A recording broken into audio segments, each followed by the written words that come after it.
Well, good day to everyone on the webinar. This is Derek Melber, and I just want to thank everyone for taking the little bit of time out of your day to listen to us here in the Active Directory Solutions team at ManageEngine. We've been working diligently over the last 6 to 9 months putting together the 2016 World Tour, and this is part of that, which is really focusing in on security hardening. And we hopefully have a lot of good information for you today that will give you some insight into how you can really get a handle on your security of your Windows Active Directory as well as your servers. Just as a kind of a brief introduction about who I am the technical evangelist for the Active Directory Solutions team. And really what that means is I get the opportunity to do webinars like this, as well as tour the world, helping administrators of Active Directory throughout all the different countries in the world. This year alone, we've been to Dubai, in the UAE, we've been to Germany, Spain, Portugal. Next week we're in Israel, Romania, Poland, Denmark, Iceland, so we're definitely getting around. I do also want to mention that we are having a user conference in New York, New Jersey area at the beginning of June. So please, if you're interested in attending that, give us an email. If you do have any questions throughout the webinar, just go ahead and use your panel for your questions. We have quite a few people on the team, not just me, but other people helping out. So they'll be answering your questions as we go through. If for any reason you have any questions after the webinar, you see my email address right there, and please email me, email anyone on the events team in the Active Directory Solutions, and we'd be more than happy to help you. I do want to point out a couple of different resources that you have available to you. One of them is the security hardening site. The security hardening site is a great way for you to get even more information about what we're talking about. And you know, this security hardening site, I think, is something that is extremely valuable. And you can access that from our particular main page, clicking on Active Directory, and then in the drop-down window there is a link to the security hardening site. Also, we do a weekly blog all about Active Directory, security, group policy, really trying to answer questions that are extremely important. Now, I am getting a couple of suggestions that people can't hear me, so I just want to make sure that I can be heard. This happens every now and then, so I'm not too sure, but I'm asking some of the other team members to help me out with this, because I don't want to be sitting here yapping all to myself and no one else can hear me. So I do have myself on unmute and waiting for someone to say that they can hear me or not. Oh, wonderful. I'm getting, thank you. It's so nice to have help from everyone telling me they can hear me. All right, sorry about that. Just want to make sure we're all on the same page. So anyway, about the blog, it's a weekly blog. There are videos, there are blogs, they're small, they're something that you can basically go to consume in a couple of minutes, and that's really what it's all about. It's a way for me, it's a way for the Active Directory Solutions team to get you information that we're hearing from other administrators throughout the world. So it's just a great way, weekly, spend 5 minutes and come see if there's anything that we can do to help you. With all of that in mind, let's move on and talk about the topic. Today, we're going to talk about security hardening.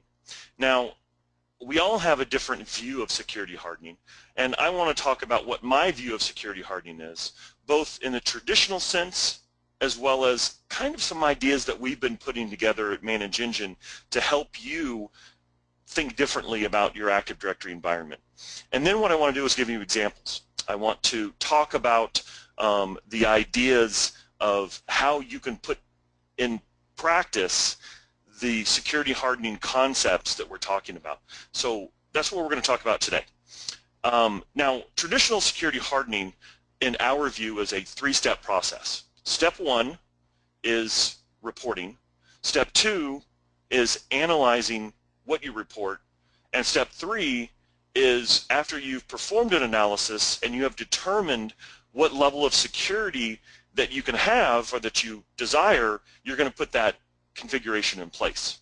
So even though these 3 steps seem small because they're 3 different bullets on a slide, there are details around these that we absolutely need to pay attention to ensure that even we get the traditional security hardening in place. Now, Microsoft has given us some different tools to help with this. For example, they give us the Security Configuration Wizard. They've given us Security Compliance Manager. Online, they've given us the Security Hardening Guides. One thing that Microsoft, in my opinion, has kind of really fallen short with is the idea of the reporting. We all know that the reporting inside of the Microsoft tools is certainly not the best. And what I want to make sure is that I kind of get you in line with making sure that you're running reports correctly. Again, we're all amongst friends here, and we all are experienced, but sometimes we may be looking at the wrong information. So I want to give you examples around that. So that's really what I want to focus on as a foundation. So let's say, for example, that you have a project.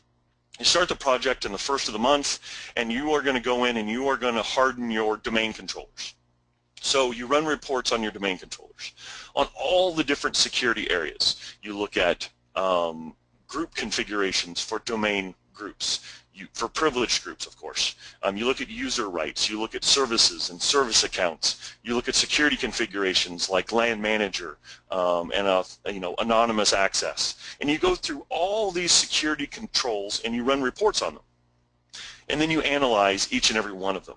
So you determine if you can actually utilize LAN manager. You determine what password policy that you want in place for your domain users. And then once you get all that in place and you determine all that, you make those configurations. Now, let's say that on the last day of the month for this project, you complete your configuration. So now you have all your domain controllers secured exactly the way you want it, and then on the last day of the month, you walk away, thinking, I just completed a very important task by securing my domain controllers. Well, that's fine, but what happens the next day? What happens the next week? If you just stop with security hardening to configure place, how do you know what happens after that? The next day, someone could go in and they could completely rearrange security on your domain controllers, and yes, you spent an entire month getting it correct, but if you aren't tracking the changes, how do you know what's in place? It's actually one of the things that really bugs me about auditing, because auditing in the traditional sense is a point-in-time audit. It's literally 1 second out of an entire year that someone is looking at a configuration. Now, of course, the traditional security hardening is extremely important, and we want to get to this place, and we're using best practices, and we're making sure that we're using group policy to enforce the settings. I'm not disagreeing that this is important. I'm not disagreeing that we have to do these 3 steps. But what I want you to think about is, how can we take advantage of all the work we just put in place by spending the time running the reports, analyzing and configuring? How can we ensure that not only on the last day of the month those settings are in place, but for the rest of the year? Because all of us on this webinar know that, first of all, seeing certain configurations change is very difficult. For example, how do you know when your password policy changes? It's almost impossible to know that. Secondly, you have other people in your organization that have the ability to change Active Directory. Because you have other people that can change Active Directory, now you put the 2 concepts together, people that can change it and changes you can't see. How do you know when things occur? Well, that's where we at ManageEngine feel that there's actually 2 more steps for security hardening.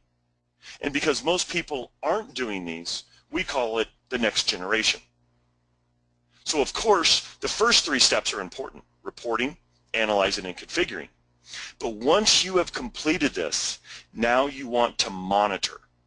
You want to go in and track and report every change that occurs in Active Directory, every change that's occurring on your servers. If you can do this, now you know every change that's occurring. Ideally, you also want to throw in alerting. So let me give you an example. Let's say that you have the desire to know when the domain admins group changes membership.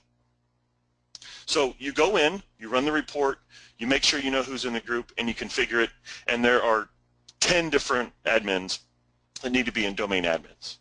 If you don't look at that group membership after that day, how do you know who's added? Well, that's when you monitor. You monitor when someone is added or deleted to the domain admins group. Ideally, when someone is added to the group, you want to receive an email alert immediately. That's the type of thing that's going to allow you to get full control over the knowledge of what's happening in your environment. Because the reality is, we have drift. You're going to have security drift. You have other admins that can change Active Directory. And because a human has the ability to change it, they're going to. We know it's going to happen. It's why auditors get so frustrated with us. Because auditors come in and they perform this analysis on what's changed, and they come to you and say, why is this user in the group? And you don't have an answer because someone else put that user in that group, and you weren't aware of it. So really what I want to talk about with regard to security hardening is 2 benefits. One is the auditor. When the auditor comes in, you as the admin want to make sure that things are tight. You want to make sure that things are correct. Because you want that auditor to not do any write-up, no exceptions. You know exactly what's in place, and you're going to give them a report of exactly what they should see. But the most important thing, because I want to talk to my people, the domain admins that are on this webinar, I am looking out for your best interest. And today, when something incorrectly gets configured in Active Directory, how are you notified of the incorrect change? My guess is you get a phone call. You get a phone call because someone doesn't have access. You get a phone call because a service isn't running. You get a phone call because a server's down. But let me get you to think about this idea of monitoring and alerting. Let's say, for example, that someone goes in and they disable a service account. Now, that service that's running the service account, they're utilizing the service account, may not be used every day. So you may not know that the service isn't running until 3 days later. Someone calls you and says, hey, the service isn't running. How in the world are you going to track down why that service isn't running when something that caused it not to run occurred 3 days before? But let's say that you can receive an alert immediately when the service account is disabled. Now you receive an email. It says the service account is disabled. You know that's not correct. All you have to do is go into Active Directory, enable it, and you're done. It changes the landscape of how we can deal with troubleshooting Active Directory, with troubleshooting issues. So let's take some examples. And again, I want to walk through the idea of how we can get control of our environment. Let's talk about the password policy. First and foremost, we need to run a report. Now, I've been talking about the password policy in Active Directory for 16 years, nearly 17 years. I was talking about the password policy before Active Directory was even released. So for 17 years, I've been talking about the password policy. The password policy inside of group policy hasn't changed in 17 years. But still today, I find that there are some issues with people running the right report. So I have a live Active Directory environment here. Here's my Active Directory environment. Now, I'm going to guess that some of you, when you run a report for the password policy for domain users, you come into the Group Policy Management console, you go to the default domain policy, you go to Settings, you go to Security Settings, Password Policy, and you take a screenshot of this configuration, and you give that to the auditor. Now, I was just in Berlin last week, and I was talking about this, and the admin in the group says, yes, I give that to the auditor because that's what they asked for. Now, I had to give this particular administrator a little bit of credit because as an administrator, when an auditor comes into us, we really just want them to leave. So we want to give them whatever information they ask for, and we want them to leave. So if they ask for the wrong information, we're going to give them whatever information they ask for. But what I want to do is I want to get both administrators and auditors working together because this is important. It's important to know the correct security settings. And if you as an admin are creating this report right here, thinking that you are giving the correct information, I'm telling you it may not be correct. You need to give the right report. As an admin, to make sure that you have security set up, you need to generate the right report. To generate the correct report for the password policy for domain users in your domain, you do not get a settings report of the default domain policy. Instead, you're going to use a built-in tool, seccpol.msc. This is the local security policy, as you can see here. And if I go under the account policy, password policy, you can see clearly that the actual settings that are configured are radically different than the settings that you thought. We actually allowing a blank password. Come on. This is a major issue. And if you aren't running the correct report, you are going to be thinking that things are secure and they're actually not, which is why I feel that a lot of us are in kind of a big problem with Active Directory because we think we know what's in place, but we're not running the right reports. And Microsoft certainly doesn't give us insight into making sure that we generate the right report, okay?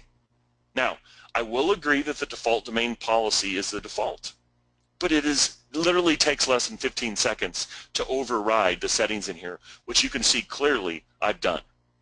So first and foremost, with the password policy, run the correct report, okay? SecPol is the way to run it. Secondly, understand how the password policy works. For example, let's say that I have a, let's just say I have the IT OU, and I have Adam. He's one of my domain admins. Okay, I also have some help desk employees in here. I want everyone in IT to have a higher, more stringent password policy than everyone else. So if I go to group policy and I go to IT and I create a new GPO called the IT password policy, and I come into this this group policy object and I go to my password policy and I say that I want to have a 14-character password, I hope we all know that Adam will not have a 14-character password requirement, because there can only be one password policy per domain when you're using group policy. Let me say that again. When you're using group policy to configure the password policy, there can only be one password policy for domain users. And it's whatever you see in SecPol. A GPO linked to an OU does not control domain user password policy. It controls local users in the local SAM of servers and desktops that are located in the ITOU. Okay? So this helps with the analysis. So run the right report, SecPol. Run the correct analysis. But what about the other way to configure the password policy? That's right. There is a second way to configure the password policy, and it's called the fine-grained password policies. Now, if I'm using a Server 2008 or 2008 R2 domain controller like I am here, the only way to configure this is ADC Edit. Now, within ADC Edit, down here under System, we have our password settings container. And if we go through and create a new object, this will allow us to create another password policy. Once we have it created, we have to associate the new password policy with a group that has access.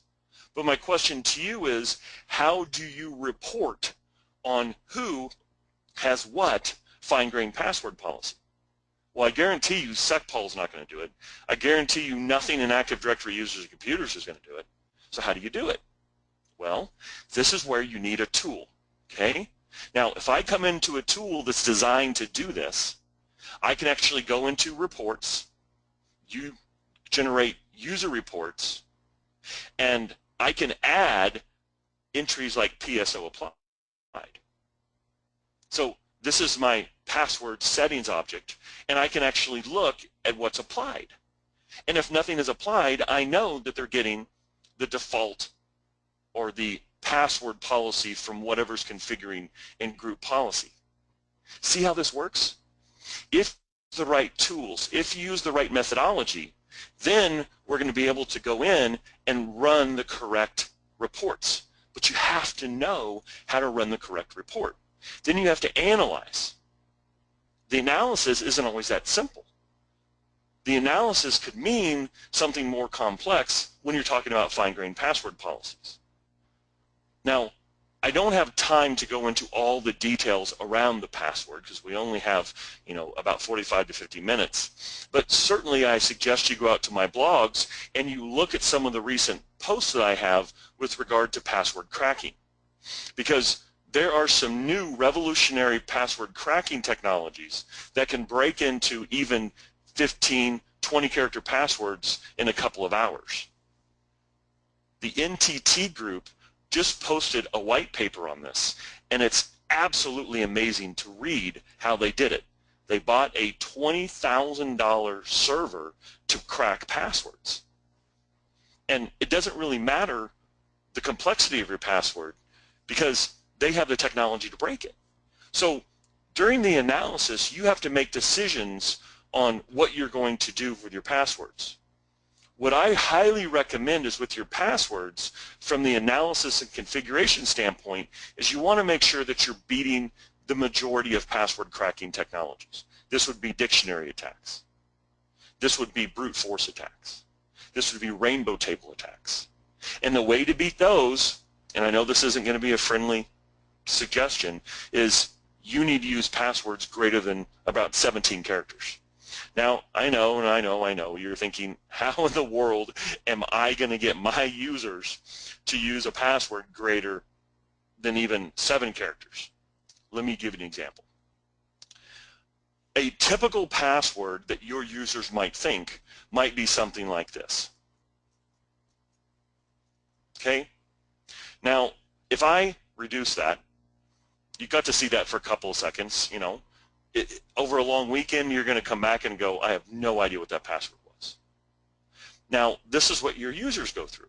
They go through the struggle of remembering character replacements and utilizing special characters and where did I do what, and they have a hard time remembering it. But if I use something that's easy, first of all, it's easy to type, so I'm going to have less errors during typing, less lockouts. Secondly, it's easier to remember because it's something that I care about.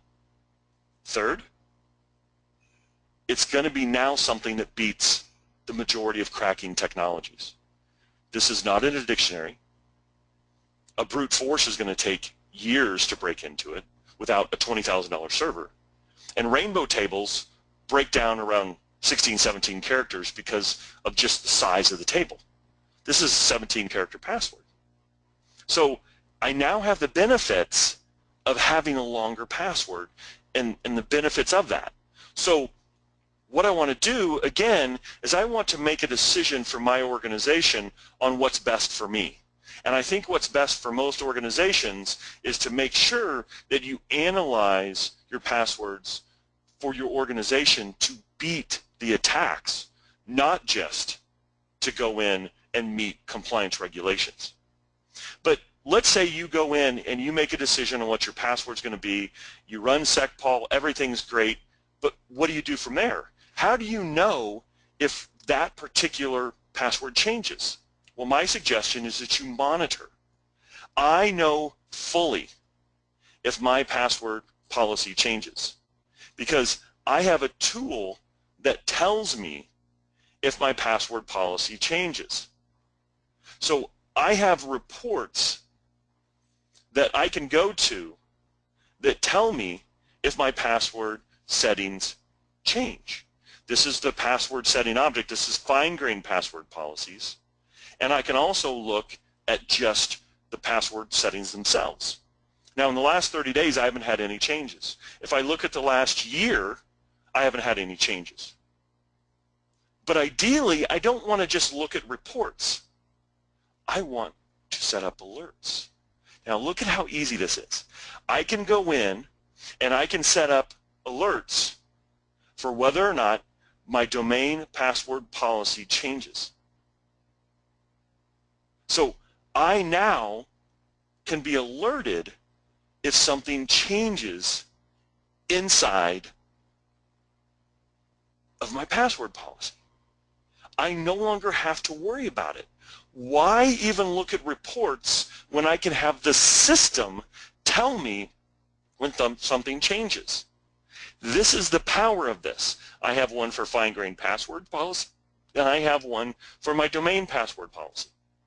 This is not the default domain. This is just if my password policy changes. So now what I have is I now have the power to view things and to be alerted with things, and I can actually go and do other things that I care about. So the power of the next generation hardening isn't in the traditional, it's in the monitoring and alerting. So if my password policy changes in any way, I'm going to receive an email. That's where we leverage the system. But you have to have a system in place that allows you to do that. And again, we're not talking fully in depth about change monitoring of Active Directory. That's another topic. But if we were to go through that path, I'm guaranteeing you, if you were to try to leverage the information that you store in your security log in the event viewer, and you try to get alerts on what's happening in here, I'm going to tell you right now that you have about 150 to 200,000 events that you're going to have in the event viewer, and you're not going to have much luck getting the system to alert you. But the information is here. So what we do at Manage Engine is we leverage this information by actually putting alerts behind that information. And that's what you're seeing here. These alerts allow you to leverage reports. So this is my password settings report. And whenever anything shows up in the report, I can send an email. And you can see right here that I have email notifications. So again, what I want to do is I want you to get thinking about the ideas of what you can do with the right system in place. And I want you to think about it from your standpoint, not just compliance. Compliance is important. But what's more important than compliance? Uptime. And what's more important than troubleshooting, the process of troubleshooting? Knowing what's occurring so you don't have to troubleshoot. I mean, my point is, why troubleshoot when I can be notified and rectify the problem immediately? And really, if we take a look at these steps of these processes, this is how we can do it. So let's recap. With the password policy, run the right report. SecPol, or for fine-grained password policies, AD Manager Plus. Now that we have the report, we analyze. What should the password policy be? What should the minimum length be? Well, I think it should be high so we break the technologies of cracking passwords. I think that we need to make sure that we educate our users so they now remember their passwords better. Passphrases are much easier to use. Then we configure. We use fine-grained password policies, or we use the password policy and group policy to make sure we get it in place. Now we monitor. We can set up changes to the password policy, changes to the settings object. So now we have a record of when any of those things change, and when they do change, we have an alert to tell us. See the power? Just changing our thought a little bit is extremely important. Next, let's talk about authentication protocols in the same steps. First and foremost, you need to report on exactly if you're using LAN Manager or not. Well, how do you do that? Well, the support for LAN Manager and NTLM is built into Windows. Active Directory, still today, leverages NTLM and LAN Manager for backward compatibility. But you may be thinking, my users just access Active Directory. Why would they ever use LAN Manager or NTLM? That's a great question. Your users are not using LAN Manager and NTLM. Most of the time, the accounts that need NTLM are service accounts. Now I have you thinking. You most likely have at least one application in your environment that was either homegrown, built internal, or is off the shelf but is really old. And you have a service account running that application. That service account must use NTLM because the application requires it. It was built so long ago, it was never upgraded to use NTLM v2. It's this situation that we need to analyze. But before we get ahead of ourselves, how do we report? Well, let me first of all show you where the NTLM settings are. If we go back to policy, go back to group policy, I'm just going to open up a GPO, doesn't matter which one because I'm just going to show you where the setting is. Under policies, Windows settings, security settings, local, security options, down here at the bottom of my policy, I have controls over LAN Manager. So here's LAN Manager authentication level. You will see that there are 6 possible options. The default for Active Directory is this one right here. Unfortunately, this only controls the client. If I want to control the authenticating machine, I have to have one of these 2 options, which you can see control LAN Manager and NTLM. This is where the setting is located. How do I report on what I have? Well, we have our friendly tool, seccpol.msc. If I go under my local policies, my security options, and go down to where that setting is located, you will see that I have the ability to look at what the current setting is. Because this setting is pushed out through group policy and it's under the security options, it is forced. That's why I can't look at the different options. But you can clearly see right here that I am not set to refuse LAN Manager.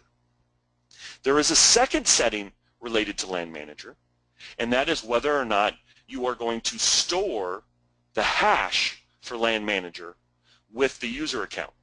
Now, this setting has actually been disabled since Windows Server 2003 SP1 for Active Directory. But we not only have to worry about our domain controllers and how they're using NTLM, we also need to do this for our servers because we might have a local user account being used as a service account. And if it's using LAN Manager, it's the same type of issue. So regardless of which machine, we need to report on LAN Manager. There are 2 settings. Those settings can be seen by running secpol. Secpol is on every domain controller and every Windows server. So now we know the tool to run. All right, Now we know if we have LAN manager or not. Second, we have to perform an analysis. The analysis that we need to perform is whether or not we can actually set it to refuse LAN manager. So the analysis we need to perform is, am I using LAN manager? Well, how do you know? Well, you could go in and just say, I'm going to refuse LAN manager and see what happens. I would not make that recommendation, okay? So how do we know? Well, Microsoft has an option, and I think there's even a more precise option that you can look at. Let's first of all look at the Microsoft option. Inside of group policy, starting with Windows Server 2008 R2, you have restrict NTLM controls. And one of the options is to audit NTLM authentication. Now, when you enable this auditing, it still keeps LAN manager and NTLM in place. The auditing, you would think, would show up in the security log, but it doesn't. The auditing, the audit trail, shows up down here under the applications and services log for Microsoft, and you have a dedicated NTLM log for this. You can see that I have this set up, and I would be blocking NTLM. So this is one way to view if you're using NTLM and LAN manager. And if you go in and look at the details, it's going to give you some information around this. But this is going to be not only for users, but also for computers. And with computers, you have a different scenario. So what I'm going to recommend is, instead of using this, or in conjunction with this, use a tool that can give you insight. That tool is AD Audit Plus. Now with AD Audit Plus, I have reports that I can view my logon history. One of the options that I can look at for my add remove columns is the authentication package. Now when I look at the authentication package, you can see most of these are Kerberos. So how am I going to sift through this?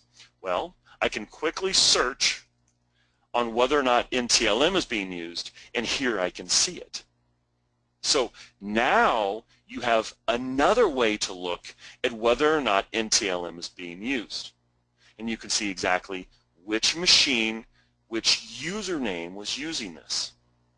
So this is now the analysis. So run the report, secpol. One domain controller per domain and all servers. Then you analyze on whether or not LAN manager is in place. Now, I'm going to give you two different directions from this point. One, if you see NTLM, you obviously can't delete it. You can't deny it. But how can you reduce your attack surface? Well, you can discover which accounts are actually using NTLM. You can set up a fine-grained password policy for just those accounts and maximize the password length to be 14 characters, because the maximum password length for NTLM is 14. For all the other users, you can set up a fine-grained password policy to where they have to have a password greater than 15 characters. They're not using LAN manager, so now we're going to break LAN manager for all those accounts. If anyone tries to utilize LAN manager or get the LAN manager hash for the accounts that aren't using it, they can't do it because it doesn't exist. See how we're reducing the attack surface? Now, what if you see 0 NTLM? Well, now you can go into the GPO and you can deny LAN manager and NTLM. This is how we harden security. From this point, you need to now track just the accounts that are using LAN manager and NTLM. I guarantee if you set up this scenario, you're going to get phone calls. But you have to analyze correctly. You have to set things up correctly. Now, if you want to monitor in detail everything around LAN manager, you can actually go in and use Event Log Analyzer. Event Log Analyzer is our tool that goes beyond just viewing what's in the security log, beyond the NTLM that we bring in. So these are ways that you can also set up monitoring, and you can even set up alerts in Event Log Analyzer, just like I showed you in AD Audit Plus. So leveraging the right tool can give you insight into what's happening in your environment. Okay, let's talk about one final thing. Again, our example of how you set up tracking. Resource access. Now, with this idea of resource access, most of us have at least a file, usually a handful of files, that it's mandatory that we must track if someone's accessing the resource. So how do we do that? Well, remember, we have to do hardening. First, we have to run a report. How do we report on what a particular file has for its permissions? Well, we have a couple of options. First, we can use the Microsoft method. The Microsoft method is that we're going to go in and we're going to somehow determine what the permissions are. So let's say that I have a software folder here and I want to track access. Well, I could come into Properties, Security, and I could try somehow to get a report from here, but we all know that this doesn't size and it's not a very easy way to actually look at the access. So I could go to a command prompt and I could run a tool called iCackles, and I could do C:\software, and it's going to give me the permissions. Now, it may not seem like this is powerful, but if I just type iCackles, I actually can see the secret decoder of what all of these small little things mean. So when I get this list, I know exactly what the permissions are. But this isn't very friendly. I mean, let's be real. This isn't friendly. Okay? So what I can do is I can utilize a tool that's designed around getting permissions. So I can actually get NTFS reports for folders. And this is going to allow me to see things much better than before. And I can get to the parent level, I can get so many levels deep, because we all know there's a lot of nested stuff. So a tool like AD Manager Plus can also help in this scenario, getting the full details of what you want out of the system. Okay? So now we have a tool that can help us generate reports for resource access. Now we have to analyze. Well, the analysis, usually we're going to have groups. So we're going to get on the report groups. Well, how do we get group members recursively? Okay? Well, let's say, for example, that in our report we show administrators. So we now need to go and analyze who's part of the administrators group. So we come into Active Directory users and computers, we go to administrators, and we go to the members. So we can take a screenshot. But we all know that this is not a very good report. Why? Because we have groups within the group. Certainly, we could double-click and go to the members here, but I mean, we could be going through and through and through and through, 10 levels deep. So this isn't a very good report. There is no recursive option here. Now, if we go to the Active Directory module for PowerShell, certainly we could run the get AD group member command and get administrators recursive, and now I get a listing of all the users recursive down through all my groups. But let's be honest, this is an ugly report. I mean, this is an ugly report. So how do we do this in a way that's actually designed to do this? I mean, PowerShell is designed to do this, but this isn't a report you're going to give an auditor. This isn't a report you run to actually document stuff. This is a quick and dirty thing that admins use to verify.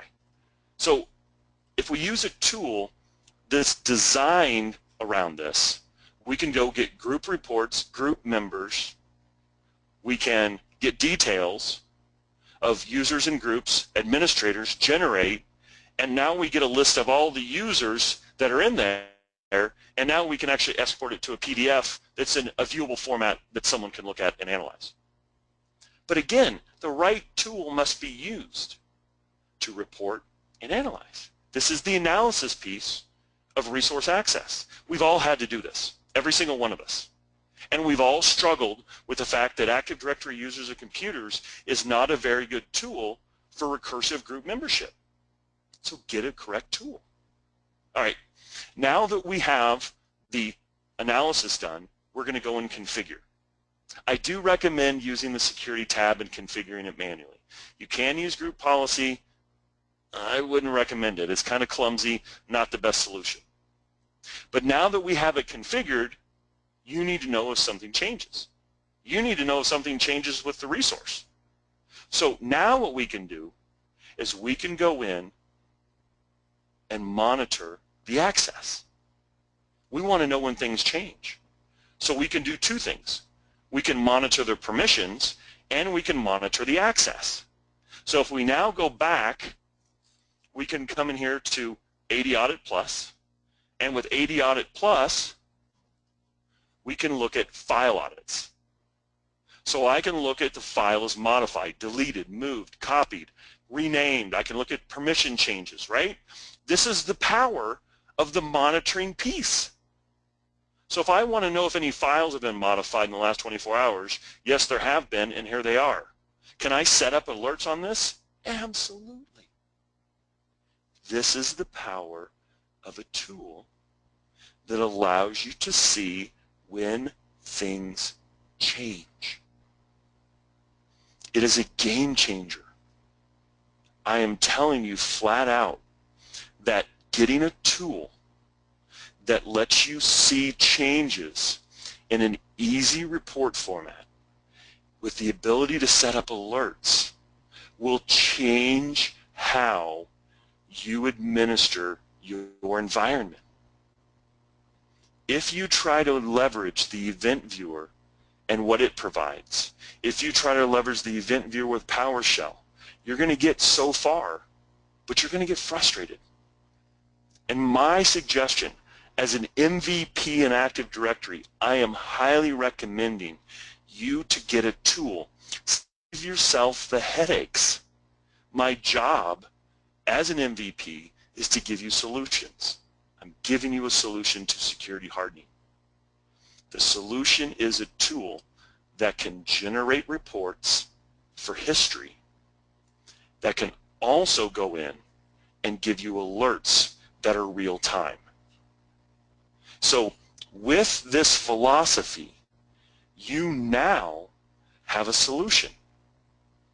Again, this is only 3 examples. What about users? What about privilege groups? What about user rights?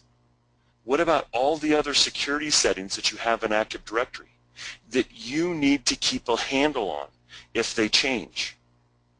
I mean, let's just look at group policy alone. If I go into group policy, how many settings are in here?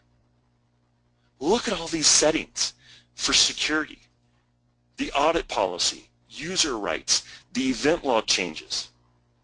What about the administrative templates? All these changes. How do you know when these things change? Because when they change in a policy, most likely they're changing servers, they're changing domain controllers. How do you know? Well, you can't just constantly run RSOPs, but if you have a tool that's designed to actually give you reports on changes to group policy, now I know when all these different things change in group policy. These reports tell me. Here, I know exactly what's changed. Let's see, password policy changes. In the last 30 days, here they are. It not only tells me the change, it tells me what changed. You see right here, I just created an IT password policy. This is powerful information. Could you imagine digging this out of this? I mean, just imagine trying to mine this information out of this log. How in the world are you going to go through 145,000 events trying to find that one? I don't want to do it. You don't want to do it. But you need to do it. That's what the report does. The report tells you.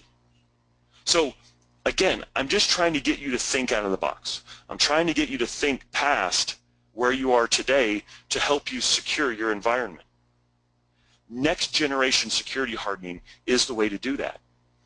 It makes sure your security is in place, it helps your auditors know what's changed, and mostly it helps you, the Active Directory administrator, know when a change occurs immediately so you can rectify it. So this gives you an idea. Where do you go from here? You're going to go to our security hardening website. You're going to go to that security hardening website and you're going to make sure that you look at the correct information. Now, if you go to our Manage Engine website, calibrate my security here, to get to the security hardening site, all you need to do is click on Active Directory, and there's a drop-down. And in the drop-down, there's a Security Hardening for Active Directory link. Click on that, and it's going to send you to our Security Hardening site. At the bottom of this are all the blogs helping you configure your settings. Like Active Directory delegation. I have blogs in here reporting, analyzing, monitoring, alerting. It walks you through everything.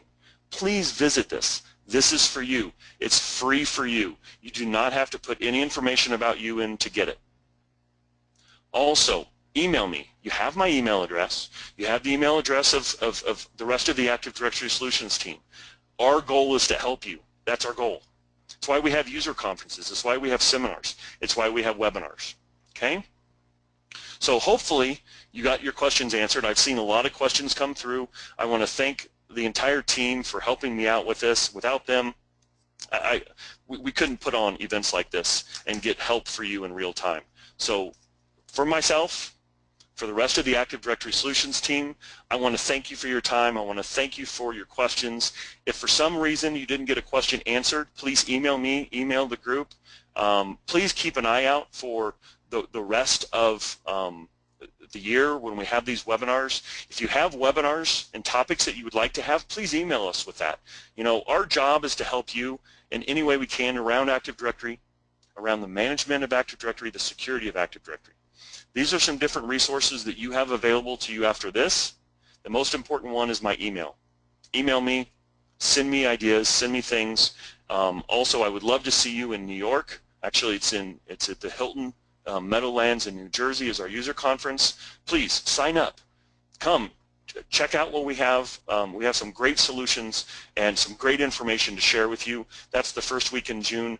I don't think any of you are going to be in Tel Aviv, Bucharest, Warsaw, or Wrocław in the next 2 weeks, but that's where I'll be. But if you are there, please come see me at one of my seminars, and we're at the end of our time. Hopefully this was beneficial to you, and again, from all of us and the Active Directory Solutions team at Manage Engine, thank you for your time. Please email us with any questions you have, and have a great rest of your day. Thank you very much.